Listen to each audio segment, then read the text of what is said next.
Hey guys, welcome back to the channel. We're finally inside solo leveling Arise on the Canadian open beta, which I believe there is no wipe for. Not sure how servers will work though. If you do want to play, TapTap has it for download on Android. Otherwise, you can install the PC client, just activate a VPN to Canada, go to the website, download the client, run the client with the VPN on, and then once you're in the game, you can turn the VPN off and away you go. So that's how you can play if you want to jump in and play. Like I said, I'm not too sure on all the fine details about it, but we're gonna have to take a look at what I've done so far. We're only like 3 hours into the release. I took like half an hour to an hour to get the game working.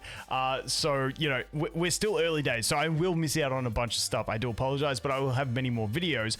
But essentially, the first thing I want to mention is the way they do story in this game. Now, later on, like, as you get a bit further, there are some of the, like, sort of JPEG talking to each other type scenes, but the cool thing is they have a skip button, so you can skip some of that stuff. But in general, the core parts of the main story, everything is either 3D animated or it's like storyboarded in a really damn cool way that I'll show you guys later on when we do some campaign playthrough. But it is just presented so well, whether you know the story or whether you don't.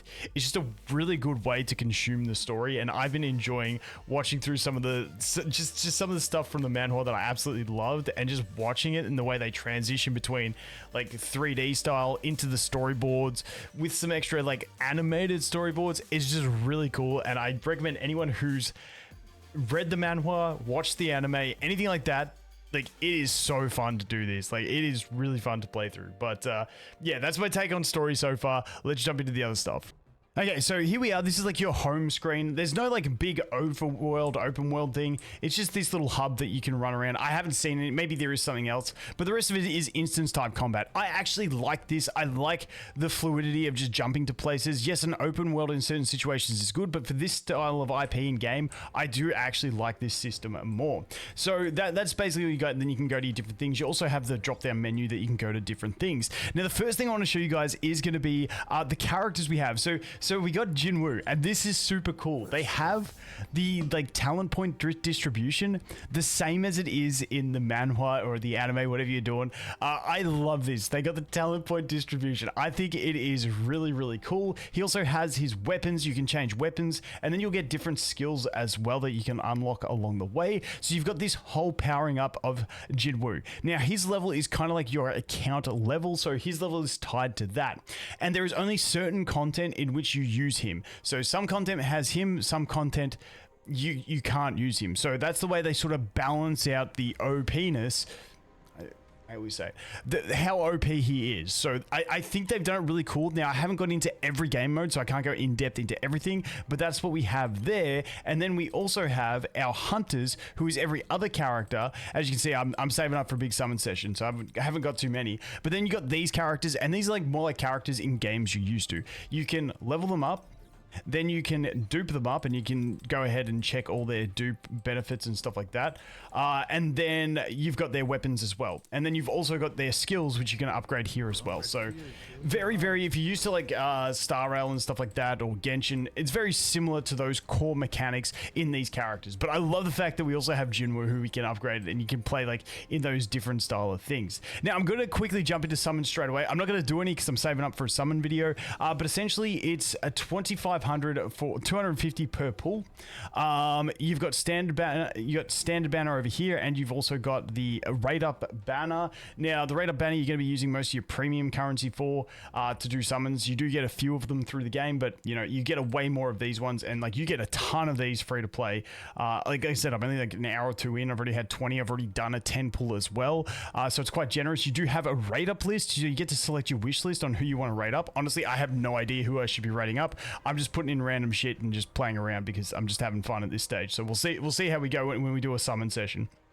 But that is the basics behind summons. Now, your rate info is SSR is 1.2%. You can also get weapons in here. So these weapons are for Jinwoo. So I'm not too sure what's going to be more important, whether it's Jinwoo or getting characters, whether it's his weapons, characters. I'm going to have to look at game modes and stuff once we get further in. So I'm just going into this completely blind at the moment. But 1.2% isn't too bad on the rates. Over here in this one as well, we've got 1.2%. And you can see this guy is, the rate up is 0.6 over here. And if we go over here, these ones, your rate ups are 0.15. So the rate up is pretty strong over here. Now, I didn't check if it has the display rate for the character of rounded 4 decimal place. So it's displayed. So I don't know if it's got like the 50-50. If it's got like a hard pity, I don't know. I'll have to get back to you guys when I do a future summon type video. But I don't think it does. I think you've just basically got a 50% chance of getting that character. I don't know if you lose the 50-50, whether you guaranteed it next time. I don't see anything else in the info. The info actually opens up a separate web page. So I'll dig into that more and let you guys know as we go on. But that is what we got so far. Hopefully hopefully you can't keep losing 50-50s. Otherwise that shit will need to be changed. So that's what we've got so far there. What else do we have over here? You got your general missions, your daily, your weekly missions. Get yourself some extra resources. We've got dispatch, which is standard stuff. You got crafting, which is crafting like ascension materials as such. Nothing really too interesting to go into. You got challenges, which is just missions. Challenges, these are like one of those really good beginner challenges type things where you just do all the things required here, and then you go through, and as you clear them, you get really good rewards. So this is like your beginner rewards phase thing here. And then, so if we go here, let's actually, I'll show you guys this in a sec. And that's pretty much the main thing. So now we go to game mode. So let's take a look at the game modes. Now, as I said, I haven't unlocked a ton of them. I'm really keen to jump in and get into testing all these extra game modes. Hunter Archive, this is basically just where you play like a story mode of these different characters, and you get some gems essentially. So you're just going to run through these and get some gems. Nothing crazy in there at all. You get like 3 attempts. I'm not sure how often these refresh, but you do get those, and they're going to refresh over time. Now, then we have story, which is your main story. We'll jump in and look at that in a sec. But then we also have gates. So gates are like your stamina system. Like, well, I guess all the modes that you unlock, they have keys, which are going to refresh over time, which you're going to want to burn. But this is like your just get resources essentially. So you can see here, we got different level, different rank dungeons. I'm just always going for the highest rank one. Then you can eventually rescan and go for higher levels once you get higher up. But essentially here, what I'm going to do is, for instance, let's just go in and do this one. Now, the cool thing about this is, and I know some people may not like this, I love it. So this is like your grindy part of the game. But the cool thing is they have full auto for this stuff. Now, the story mode, you cannot play on auto. You have to manual story. I'm waiting to see what the other endgame modes have. But at the moment, the fact that the mindless grind part of the game has full auto, I think is fantastic.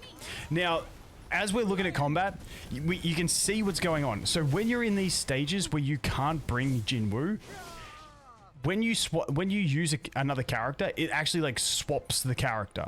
When you're using Jinwoo himself, he is the main character the whole time, and clicking your other characters will just bring them out for like a supportive ability.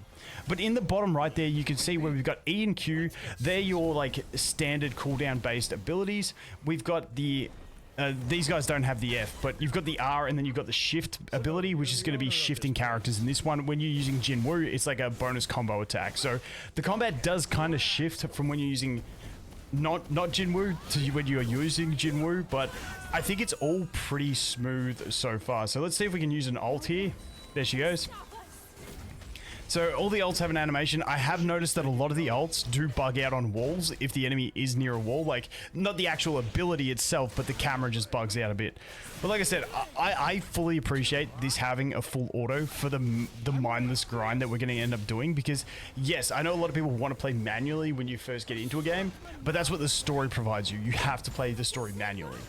But once you get into, like, this phase, I feel like being able just to put it on auto, like get your phone out, chuck it on while you're doing something else, so you don't have to actively waste your time doing this stuff that is like a mindless grind. Now keep in mind, this is taking forever because I have not leveled these characters up. I have not leveled any of my characters, so I do apologize for how bad this is going and how slow it's taking. But you can get an idea for the combat. You got the telegraphs, you can dodge, like even while this is going on auto, like I can watch for the enemy's attacks and I can go ahead and dodge them as we go. Wait, let's just watch the ult. Sweet. You get the shift, you get like the QTE change in, which is cool as well.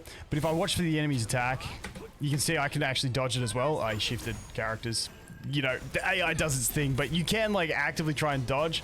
But for someone who's really bad like me, having auto as well, where it plays better than you do, hey, it's not such a bad thing. But that's a basic look at what we've got for combat. Like I said, oh yeah, that's the other thing. You've got you got break as well, so you can break the bosses. Then you go into the high damage phase. Different abilities will have different scalings of break. So it's like, you know, some abilities will be higher for damage, some will be higher for break capacity, so that you can break enemies faster, get them into the break stage, so you can deal more damage and stuff like that. So there is going to be those sorts of balances in the game. Like I said, that is a basic look at a boss battle in the dungeon mode. So let's go ahead and we'll jump into the campaign mode quickly, and I'll show you a little bit about what I was talking about for the story and stuff like that. So there we go. We got our rewards. We can exit out. Happy days, and just make sure I want to keep burning those out, and you can see I can get a good chunk of extra experience if I do another 4 gates. And this is from like a bonus thing that I got for like a first time purchase, but besides that, I think that's going to be a purchase pack to get the bonus. But that's what we're looking at there. Okay, now let's jump into some story, and I'll show you guys what we have in story aspects of the game. So as you can see, we got Jinwoo as our main character. These guys are just like supportive characters. They'll come in and use a supportive ability, and that's it. So we can just hit enter and jump in. So here's some of the you know, like the animation that we get in the story.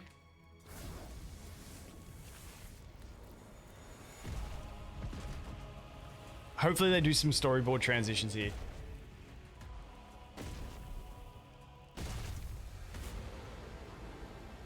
Dude, that's actually pretty sick. I refuse to let myself die here. Okay, we didn't get the transitions, but here we go. Let's do some combat. Let's see how much I suck. Let's go. You think I'm going to miss? Oh, missed it.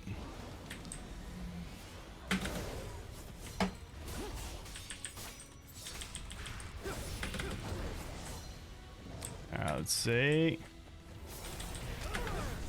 There we go, got the perfect dodge, and that lets me do this extra comboing attack, which is really sick. I love the extra combos. Then you can see I can bring my teammates out, like I can bring her out for a heal, which is sick.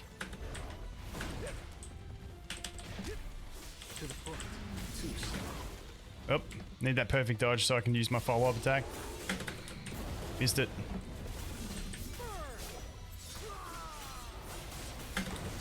There we go, I got the perfect dodge so I can do like the backstab attack, which is sick.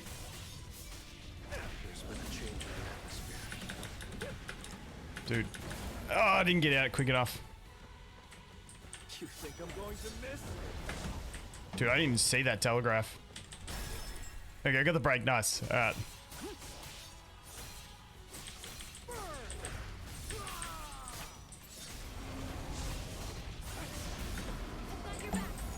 Get some heals happening. Whoop, whoop, whoop.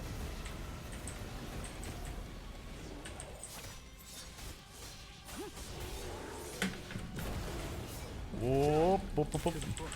Too slow.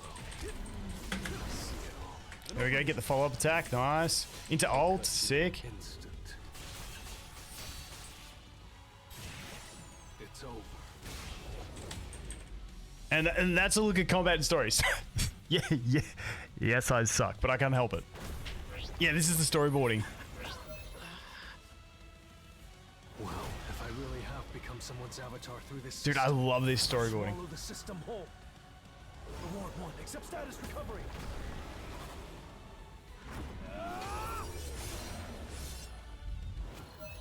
Dude, I love this. Thanks. Now I know how strong I am. At this level, I'll die if I open those doors. I'll come back after I've gotten stronger.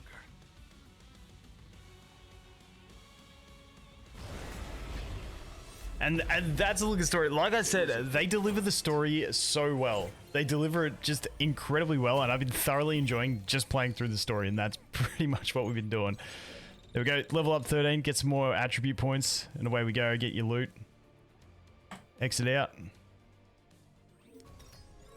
But that is pretty much where we're at. Like I said, we're only a couple hours in, so I may have missed a lot of things, but I just wanted to jump in and show you guys something before I went to bed, because I don't even want to go to bed because I want to keep playing this thing because I've been having too much fun. But that is where we're at. I just unlocked encore missions, new feature. Let's go quickly check it out before I go to bed. All right. Okay, so this is going to be gear farming. All right, gear farming. Sick.